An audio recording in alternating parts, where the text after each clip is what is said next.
about the songs, because that's a new skill set, writing songs with Alex and your two collaborators. Can you talk about that, like how you approach that? And Well, I'm a disgraced lyricist. Let me put it that way. I don't think I have a new skill. I actually have become acutely aware that I don't have that skill.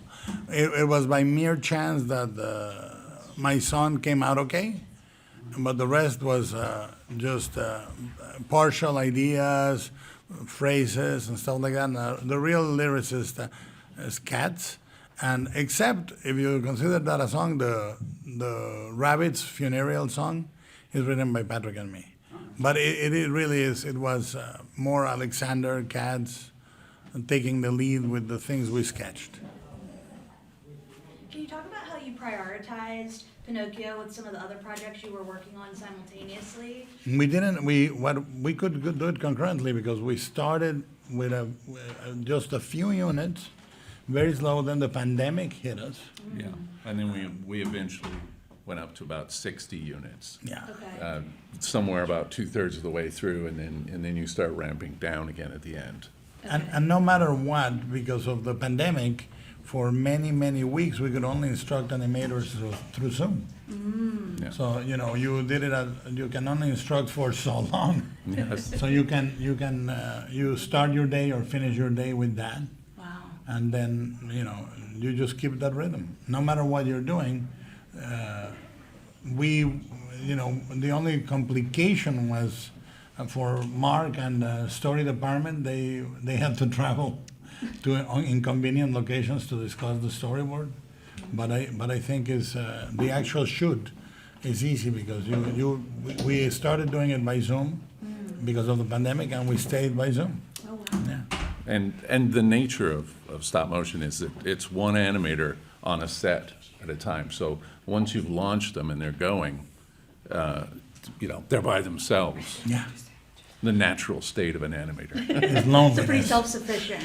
Yeah, I mean, except if they have a mental collapse or they find a technically difficult thing, but then they can resort to anybody, like if Frank, if it's cinematography, or Mark, or Brian, if it's animation, or so. Generally, you have to have already had a mental collapse Yes. in order to choose Yeah, to be an to animator. become an animator. Yes. In most of your movies, you always use some of these political views, Yes. even in this movie Yeah. with Pinocchio. Yeah. Why is that you put this political view, like what the dictator in Italy, always like? I think that is humanity. I think politics come after. Like if you're talking about paternity, and one of the darkest form of paternalistic presence is fascism or totalitarianism. But the main theme of the movie is not that. The main theme of the movie is fathers and sons, disobedience at a macro and a micro scale. So I think that it's interesting that to rebel against your father prepares you to rebel against the system, and to listen to a kid as a parent prepares you to listen to the world. I mean, I think kids are here to save the parents. And parents have this silly view that they are here to educate the kids. They're here to find grace in their kids. And this is the theme of the movie. It is that and acceptance of imperfection. And fascism has a tendency not to like imperfection and to simulate perfection and cohesiveness. So I think politics come after the human story, But you use it in a funny way because we see it as like a caricatura, Yeah. something like a cartoonish. I think that everything about politics has a side that is cartoonish. Unfortunately, it is a parody of human interaction. That's the sad part of politics. When people say that I deal with fantasy, I say, no, politics are fantasy. The monetary system is fantasy. Geography is fantasy. I think that the real art, which is materially useless, is spiritually the highest thing you can aspire to. So, I think that...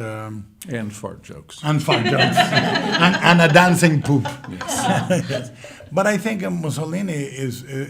what is tragic is, you have an entire nation at the service of this guy with a large limo and a very small ego, which is what it is.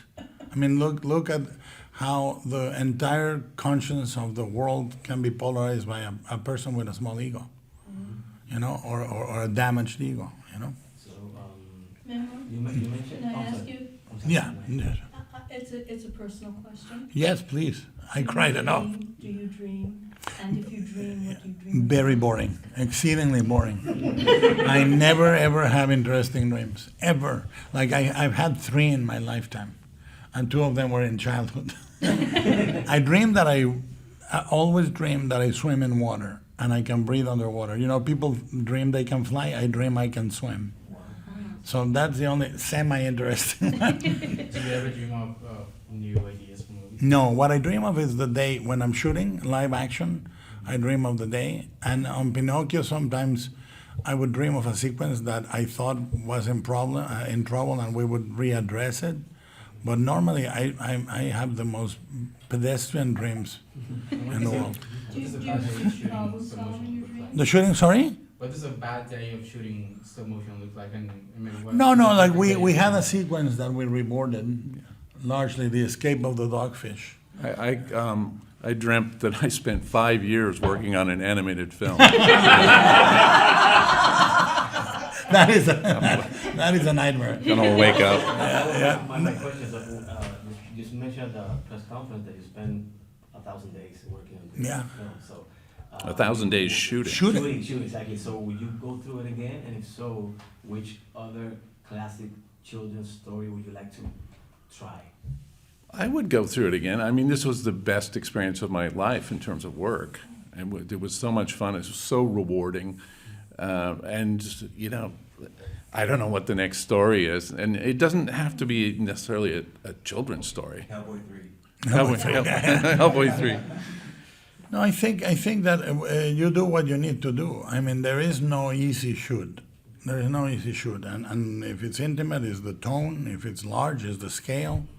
I mean, I would say technically Pacific Rim was incredibly complicated, but it was easy in other ways. And Nightmare Alley was technically not as complicated, but incredibly difficult tonally. So I think, we had a blast. It was a lot of work, but we had a blast, and love and respect. Yeah. I have a couple questions about fathers and sons. The first is with Geppetto and Pinocchio. What didn't he learn first with his first son that he had to grow to learn with Pinocchio? And the dynamic between Ron Perlman's character and his son and Geppetto and Pinocchio, how you crafted that, and how, 10 years or so of building these characters, where the metamorphosis came from. Well, there were the ideas that were basic were the same, but there were 2 sets of screenplays. And I think that the character of the enemy that becomes a friend is something I like to be recurrent, because I think it's a possibility in life. But it's in Devil's Backbone, it's on Hellboy, it's in here and there, And the idea was Pinocchio makes all the sons or kids in the movie rebel against their fathers. Spazzatura rebels against Volpe. Candlewick finally can tell his father what he thinks. And it's about models of masculinity or models of behavior, which are incredibly constrictive, especially when the father is trying to impose them on the son. Like the fascist says, look at him, he's a model of fascist youth. No jaundice, and the son is like, I'm not that what you want me to be. The thing that you learn when your kids review you in the teenage years is that they're not an accessory to you. They are not there to make you look good or make you look bad. They're there to exist and give you the chance of salvation. So that's in the movie, and it's not a decision of a character; it's an evolution of a character. And because in many ways it's the story of Geppetto. When you meet Carlo, you're seeing him through this romanticized eyes of, it's what he remembers his son to be like. Mm-hmm. And so he's perfect. and he wants perfection, and that's what he wants from Pinocchio, and that's why he's so angry and disappointed with Pinocchio, because he doesn't match up to this romanticized version of his lost son. Imagine the one of the precepts that I discussed with Patrick McHale. I said, what if a man prays for a miracle, and when it comes, he doesn't recognize it? You know, it's like, because he's blind. And that's where the cricket says, are you so blind? I said, I'm a bug, sir, but I can teach you a thing or two about being a man. You know? Speaking of the sorry, and then you. Yeah. speaking of the cricket, I know we were saying off before we start recording, but thank you for not killing him off, because there were so many funny scenes that I was laughing, especially at his pain. Yes. But So do I. I have a question about the writing process. I went into the film without reading any press, without reading production notes, watching the trailer or anything. So, like, when I think of Pinocchio, I always think of those nightmare scenes of boys turning into donkeys. So, what went into the decision process of not including those sequences? They are there. The function of those sequences is to seduce the kids into something that looks fun and then turn it into something horrible. And the re-education youth camp is essentially that. It starts with paint and grenades, and they're enjoying it and doing sports, and there are funny songs playing in the loudspeakers. And then they, instead of turning into donkeys, they get gas masks put on, and they go to war. And the turning moment is when you go from playing and planting a flag to him putting the real gun and saying, shoot the puppet. So the function in dramaturgy is exactly the same as Pleasure Island. And the decision was, if we, when Mark and I were talking about that sequence, which is, by the way, the sequence that Pat McHale and I rewrote the most, the whole re-education camp. But like Pat McHale said to me, we were having one of our little arguments, and he said, but I don't think Pinocchio really understands why he's there. And I said, well, then let Pinocchio say that. And that started that conversation at night between the two kids. But the function is dramaturgically identical to Pleasure Island. The difference is Pleasure Island is a moral warning that is pro-structure and against bad behavior. And this is actually against the structure and pro-making your own decisions and saying, I can say no, Father, can you? So it leads to the exact opposite function, but by the same devices. I mean, I really appreciated not having to see scenes of someone turning into a donkey. Yeah, it was the scariest thing I've ever saw. Jennifer. There's so much, I mean, the film is so inventive, technically, and there's such a profound quality to the story. I've heard so much conversation thus far about technology. Yeah. And I wonder whether you are concerned at all that the impact of the story will not be discussed as much as the technological. I don't think so. You? No, I don't think so. Everything we did was in service of the story, and we didn't actually push the technology to its limits. We went back. Yeah, we consciously chose to not to do certain things because we wanted you to feel the hands of the artists that were involved in it. So, yeah, we made those choices. Exactly right. And just to follow up, how would you describe the development in your work, or the evolution of character from the girl in Pan's Labyrinth to Pinocchio? They're the same character. They're the same character. I mean, if you think about it, she says no to a fascist, he says no to a fascist. She cherishes her identity, Pinocchio cherishes his identity. Ultimately, is the same character than the girl in Shape of Water. Pinocchio is the fishman. I mean, there is many girls, but what is beautiful is when you're working with a larger model, like a universal myth, these things amplify. because I made a decision early on before anyone came on board that to do sort of a reversal of the values that you normally associate with Pinocchio, early on.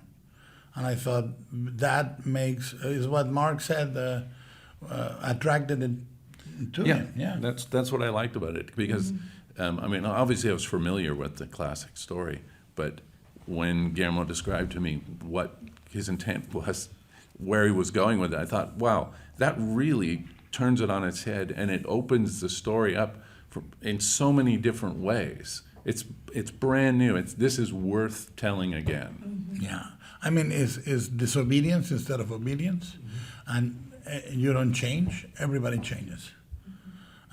So that alone, aside from all the other decisions where you flip it, makes it worth. Talking about changes, what is your relationship nowadays with religion?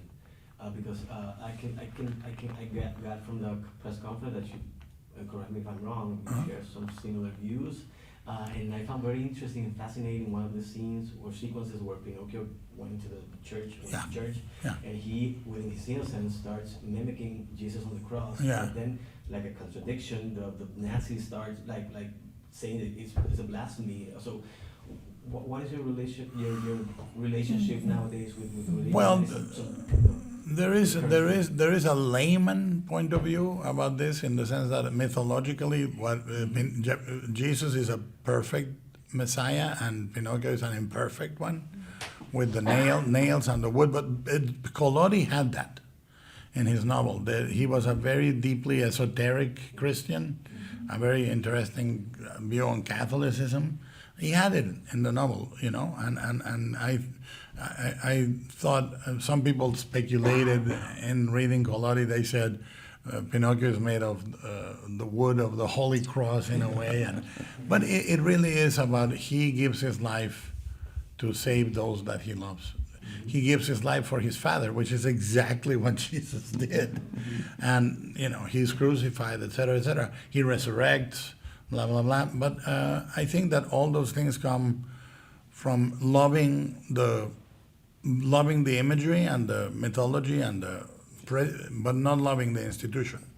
I don't like I have a problem with the ring, with kissing the ring. I don't have a problem with I like the precepts.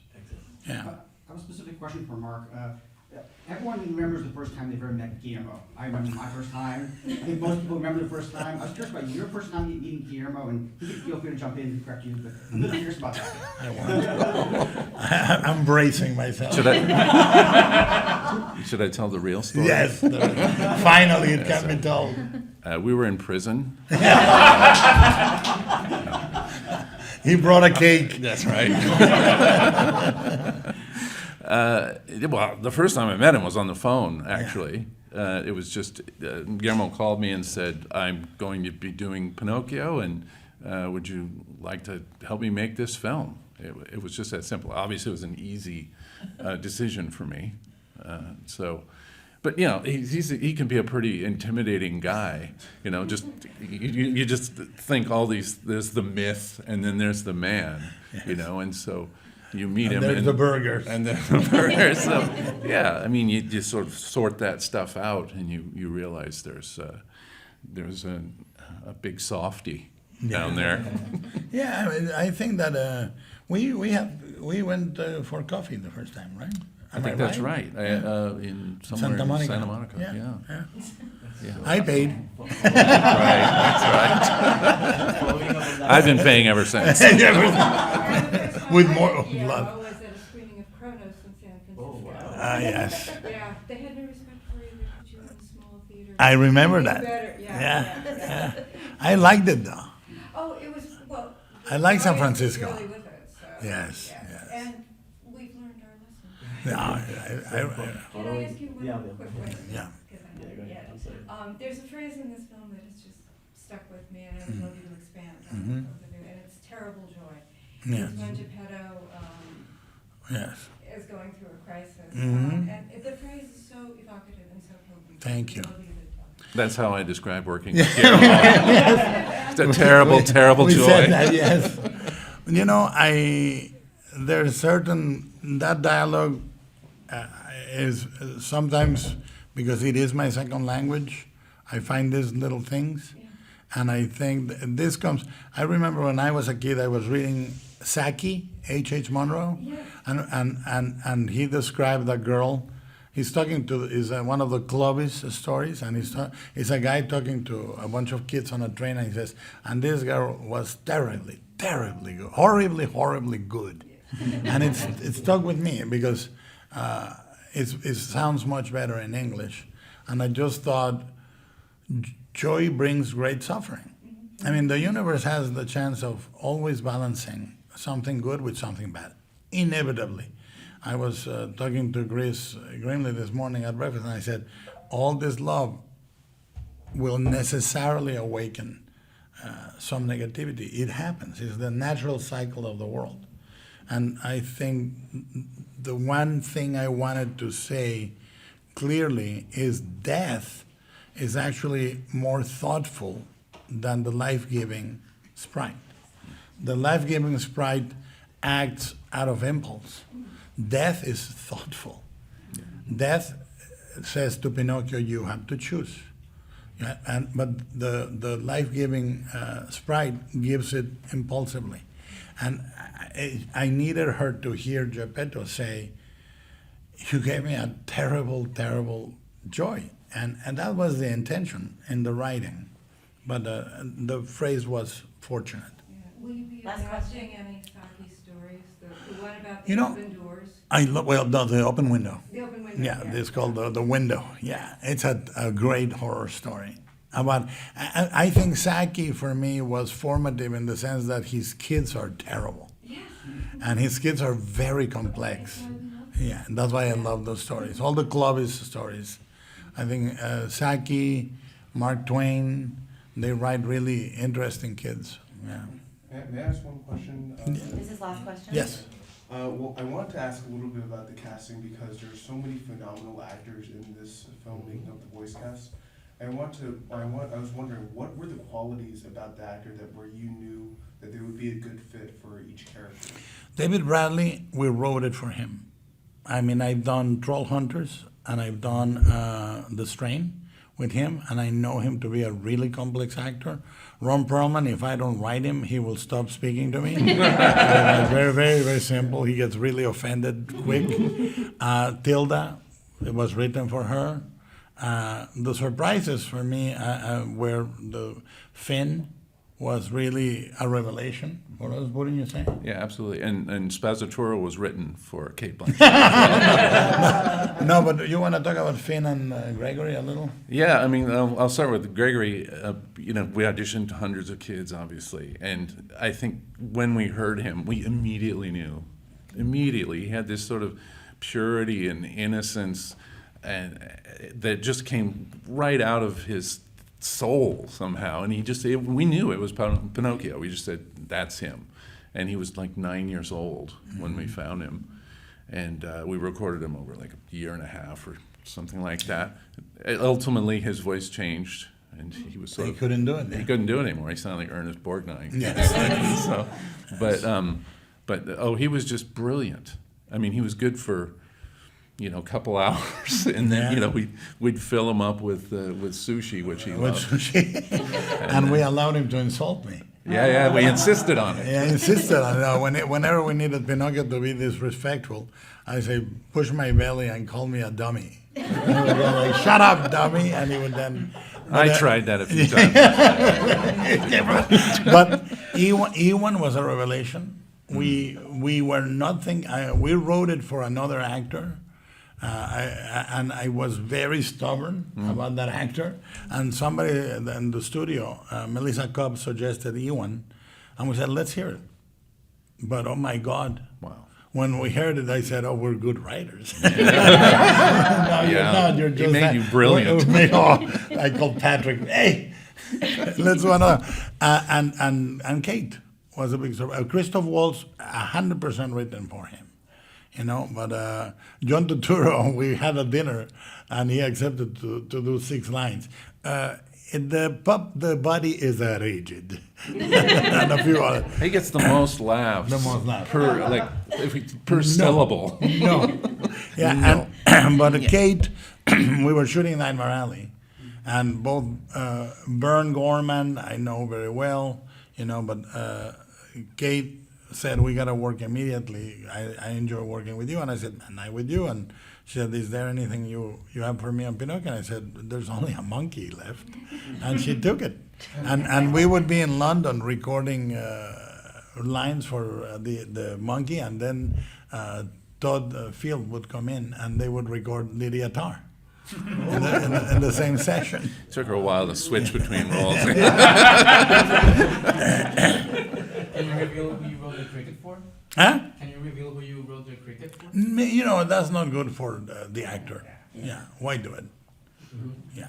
I mean, even How do was you know, fantastic. after doing so many takes and such complicated takes, Mhm. how do you know when you've got it?